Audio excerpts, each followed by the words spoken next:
हम इंसान आज कितने आधुनिक बन चुके हैं। हम धरती के बाहर जा सकते हैं, अंतरिक्ष में करोड़ों प्रकाश वर्ष दूर तक देख सकते हैं। हमारे पास विज्ञान है जो हमें हमारे प्रश्नों के उत्तर देता है। वैज्ञानिक डेटा के जरिए हमने हमारे अस्तित्व का भी काफी हद तक सही अनुमान लगाया है। पृथ्वी जो हमारा घर है, जहां हम मनुष्यों ने कई पीढ़ियां बिताई हैं, जिसने कई करोड़ सालों से जीवन को अपने अंदर आश्रय दिया है और आज भी देता आ रहा है। वैज्ञानिकों के अनुसार पृथ्वी पर जीवों की करीब 87 लाख प्रजातियां रहती है, जिसमें से केवल 15% प्रजातियों को ही हमने आज तक खोजा है। लेकिन आखिरकार ये सारे जानवर आए कहां से थे? आखिर धरती पर जीवन की शुरुआत कैसे हुई थी?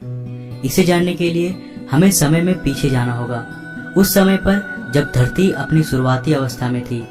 तो आइए चलते हैं आज से करीब 4.5 अरब साल पीछे। आज से करीब 4.5 अरब साल पहले चट्टान का एक बहुत ही विशाल सा गोला एक बेनाम तारे का चक्कर लगा रहा था। इसका सतह पिघले हुए लावा से बना था और इस पर जीवन का नामो निशान तक नहीं था। इस वक्त पृथ्वी पर लगातार आसमान से छोटे छोटे चट्टानों की बरसात हो रही थी। काफी लंबे समय तक यह प्रक्रिया चलती रही। इसके बाद चट्टान के इस विशाल से गोले ने एक ग्रह का रूप ले लिया। साथ ही इस ग्रह का अपना चांद भी बना। ये वही ग्रह है जहां आज हम सब रहते हैं। इस वक्त पर पृथ्वी का तापमान बहुत ही अधिक था। काफी लंबे समय बाद हमारे ग्रह का तापमान थोड़ा सा ठंडा हुआ और इस पर एक ठोस सतह का निर्माण हुआ। करीब 3.9 अरब साल पहले इसने फिर से आग के गोलों की बारिश का सामना किया, जिसे हम कहते हैं द लेट हैवी बम्बार्डमेंट। और इस वक्त धरती पर केवल छोटे चट्टान ही नहीं, बल्कि इसके साथ साथ उल्कापिंडों की भी बारिश हो रही थी। प्रतिदिन कई हजारों की संख्या में उल्कापिंड धरती पर बरस रहे थे।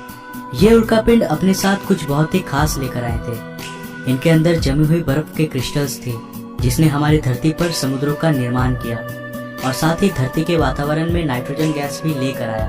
पर धरती अभी बेजान था। यहाँ जीवन के लिए परिस्थितियाँ अभी भी उपयुक्त नहीं बनी थी। धरती का एटमॉस्फेयर अभी पूरी तरह से जहरीले गैसों से भरा हुआ था। यहाँ वायुमंडल में ऑक्सीजन था ही नहीं और धरती भी चारों तरफ से समुद्र से घिरा हुआ था। पर अब यहाँ परिस्थितियाँ बदलने वाली थी।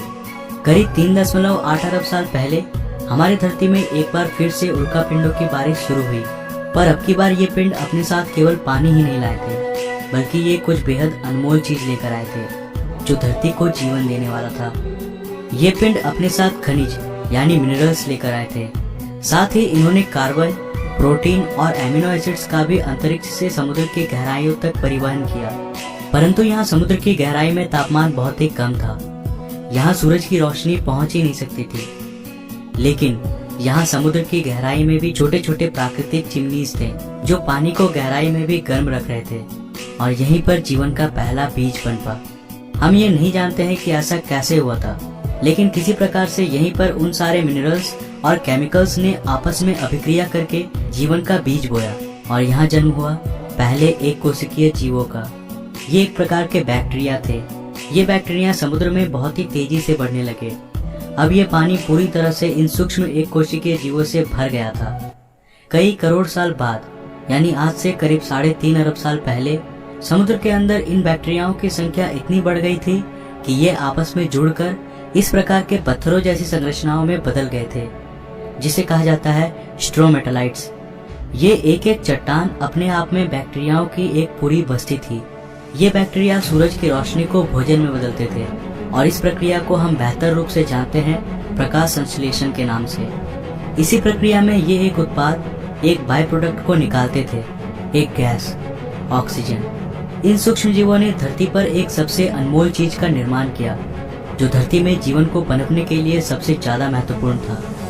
और वास्तव में इसके बिना धरती पर कोई जीव जीवित नहीं रह पाता।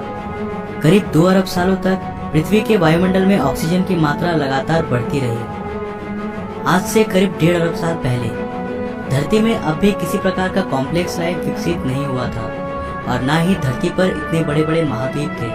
धरती पर केवल छोटे छोटे द्वीप थे जो चारों तरफ से पानी से घिरे थे।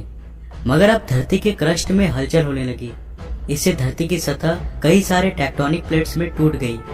फिर इन प्लेट्स में मूवमेंट के कारण ये सारे छोटे छोटे द्वीप आपस में जुड़ गए और एक सुपर कॉन्टिनेंट का निर्माण किया, जिसका नाम था रोडेनिया। इस वक्त धरती का तापमान 30 डिग्री सेल्सियस था और धरती का एक दिन 18 घंटों का था।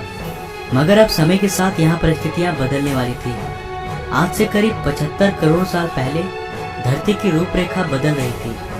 धरती का सुपर कॉन्टिनेंट अब 2 भागों में टूट गया और धरती के नीचे का लावा ज्वालामुखी विस्फोट के साथ धरती की सतह पर निकलने लगा। इन विस्फोट के कारण धरती में कार्बन डाइऑक्साइड की मात्रा काफी बढ़ गई। अब धरती का आसमान इन कार्बन डाइऑक्साइड के घने बादलों से घिर चुका था। इन बादलों से लगातार अम्लीय वर्षा यानी एसिड रेन्स होने लगे। इससे धरती के वातावरण का अधिकतर कार्बन डाइऑक्साइड धरती के चट्टानों पर कार्बन के मोटे मोटे परत के रूप में जमने लगे, जो इस बारिश के पानी के साथ बरस रहे थे। इससे वायुमंडल में कार्बन डाइऑक्साइड की मात्रा में भारी कमी हो गई और अब धरती का वायुमंडल सूरज की गर्मी को रोकने के काबिल नहीं रह सका। इससे धरती का तापमान बहुत ही तेजी से कम होने लगा और धरती पर पहले हिमयुग यानी आइस एज की शुरुआत हुई। यह आइस एज अब तक का सबसे लंबा आइस एज था, लेकिन ये भी हमेशा के लिए नहीं रहने वाला था। समय के साथ साथ वायुमंडल में कार्बन डाइऑक्साइड की मात्रा फिर से बढ़ने लगी और पृथ्वी का तापमान फिर से बढ़ने लगा। इससे धरती पर जमा बर्फ धीरे धीरे पूरी तरह से गलने लगा और पृथ्वी फिर से सामान्य रूप में आने लगी। लेकिन उन सिंगल सेल बैक्टीरिया का क्या हुआ जो आइस एज के आने से पहले समुद्र में थे? आज से करीब 54 करोड़ साल पहले अब धरती का सारा बर्फ पूरी तरह से पिघल चुका था। इस वक्त समुद्र के अंदर जाने पर हमें एक बिल्कुल नई दुनिया देखने को मिलती है। ऑक्सीजन की उपलब्धता में अब वे एक कोशिकीय जीव कई अन्य रूपों में विकसित हो चुके थे। यहाँ चारों तरफ समुद्री पौधे, ऐसे अजीब से छोटे छोटे समुद्री जीव थे, साथ ही ये दैत्याकार समुद्री दानव भी था, एनोमेलाकैरिश। ये सब कॉम्प्लेक्स मल्टीसेलुलर ऑर्गेनिज्म के नए प्रजाति थे जो कि एक कोशिकीय सूक्ष्म जीव से विकसित हुए थे। ये है पिकाया।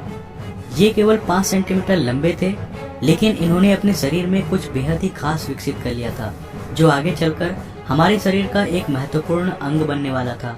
ये पहले जीव थे जिनके पास रीढ़ की हड्डी थी और इन्हीं से विकसित होकर ये खासियत हमें भी मिलने वाली थी। आज से करीब 46 करोड़ साल पहले अब धरती कुछ हद तक जानी पहचानी हो गई थी। धरती का सुपर कॉन्टिनेंट अब और भी कई भागों में टूट गया था, परंतु अब भी यहाँ जमीन पर रहने वाले जीव नहीं आए थे और धरती के सतह पे पेड़ पौधे भी नहीं उगे थे। पर ऐसा क्यों था? दरअसल ऐसा सूरज से आने वाले हानिकारक अल्ट्रावायलेट किरणों की वजह से हो रहा था। पर अब धरती के वायुमंडल में एक नए परत का निर्माण हो रहा था, जिसे आज हम कहते हैं ओजोन लेयर। वायुमंडल के ऑक्सीजन सूरज के अल्ट्रावायलेट किरणों को सोखकर ओजोन गैस में बदलने लगे थे।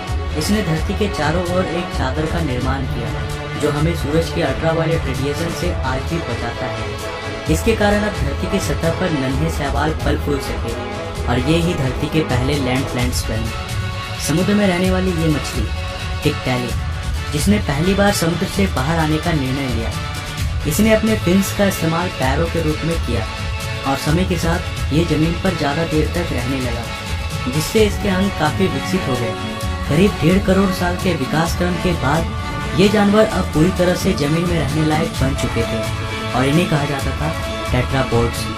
आज से करीब 36 करोड़ साल पहले ये टेट्रापोड्स पूरी तरह से विकसित हो गए थे और अब ये पूरी तरह जमीन पर रहने वाले जीव बन गए।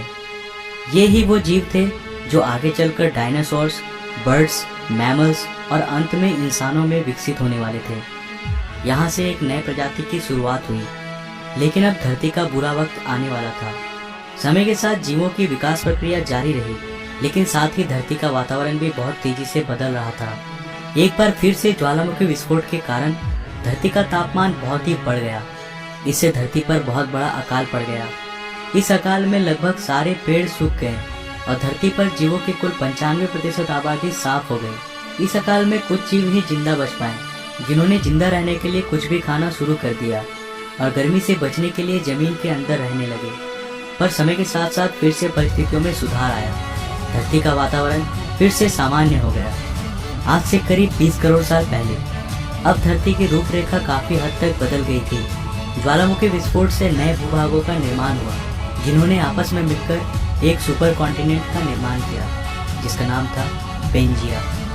अब धरती अंतरिक्ष से काफी हद तक आज की जैसी दिखाई देती थी। इतने बड़े आकार के गुजरने के बाद धरती वापस से सामान्य हो गई। सतह पर फिर से नए पेड़ पौधे उगने लगे और धरती पर जो 5% जीव बच पाए थे, वे अब विकसित हो चुके थे और एक बिल्कुल नए प्रजाति का जन्म हुआ था जो आने वाले समय में धरती पर अपना शासन चलाने वाला था। वे थे डायनासोर्स। डायनासोर्स असल में उन्हीं 5% रेंगने वाले जीवों से विकसित हुए थे जो उस अकाल में खुद को किसी प्रकार से बचा पाए थे। डायनासोर्स के भी कई प्रजातियां थी, कुछ शाकाहारी थे तो कुछ मांसाहारी। कुछ डायनासोर्स बहुत ही शांत स्वभाव के थे तो कुछ बहुत ही हिंसक। डायनासोर्स ने भी काफी लंबे समय तक धरती पर राज किया। करीब 11 करोड़ साल तक ये धरती पर फल फूल रहे थे। पर इसके बाद क्या हुआ? सारे डायनासोर्स कहाँ विलुप्त हो गए और इंसान कहाँ से आए? ये हम जानेंगे अगले एपिसोड में। तो आज के लिए बस इतना ही। अगर आपको दूसरा एपिसोड चाहिए तो इस वीडियो को लाइक करो। अगर इस वीडियो में कुल 2500 लाइक्स मिलते हैं तो मैं इसका नेक्स्ट एपिसोड भी जरूर लाऊंगा। तो वीडियो को ज्यादा से ज्यादा लाइक करो और शेयर करो। अगर आप नए हो इस चैनल पे तो ऐसे ही और एक्साइटिंग वीडियोस के लिए चैनल को अभी सब्सक्राइब कर लो, साथ ही नोटिफिकेशन बेल को भी ऑन कर लो। मैं मिलता हूँ फिर से एक नए एपिसोड के साथ। तब तक के लिए बाय।